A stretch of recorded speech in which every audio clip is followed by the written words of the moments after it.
It has been a nightmarish time for many people across the globe, with lockdowns, social restrictions, economic turmoil, and the general uncertainty that came as a side effect of the COVID-19 pandemic.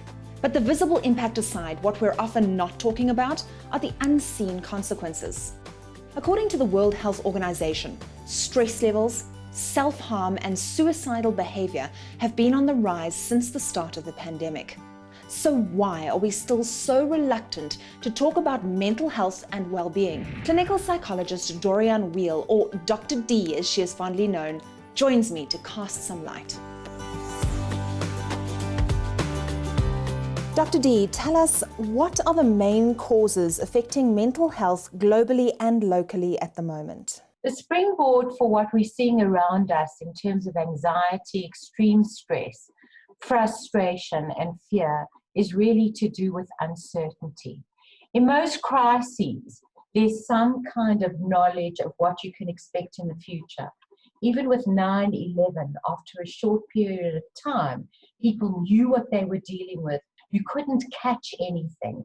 And as traumatic as it was, there was the uncertainty which was allowed for the generation of planning.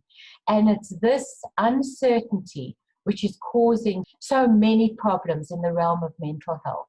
Why does the stigma around mental illness still persist? Mental health is often something that you can't see. You don't wear it like an observable wound. So the kind of feeling is that you're weak, you're vulnerable, you don't get your act together, just deal with the circumstances that you have. Or alternatively, people in your environment might have something to do with it. So the admission for them of having someone in their family or them themselves still causes stigma. What has happened over this period? It's so common now for people to be talking about some of their fears and expressing their anxieties. And so there's been almost a destigmatization of what has been happening, and there's a lot of talk about it. Do you think that enough is being done to educate people about the effects of not taking care of one's mental health and well-being? I think that this has come to the forefront now. There are lots of panels, lots of programs, lots of webinars informing about experiencing these feelings and what to do with them. The common way of dealing with these things usually is to douse them down, to deny them, to say, I'll feel better in the morning. And paradoxically, what happens is then there's a kind of a build-up.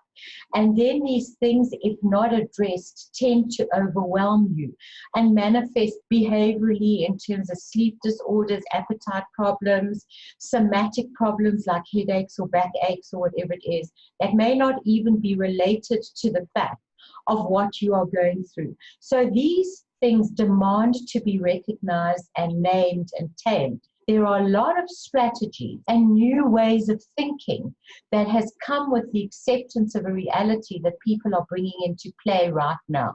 There are very good organizations like SADC and many other helplines that are available. You know, we hear that this virus does not discriminate.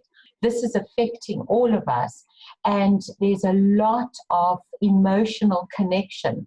People stepping up, people offering their time as a service, many people, if they're in position, offering money or goods. And so we're seeing that kind of side of it as well. People saying there's been a priority shift. A lot of it is about kindness, about appreciation, and about support of each other through this amazingly challenging time. Thank you, Dr. D. Nobody is 100% okay all of the time. Sometimes the bravest thing you can do is to admit that you are struggling and to get the help you need. Take a 360-degree approach to your overall well-being. What's going on inside can often affect your physical health and ability as well.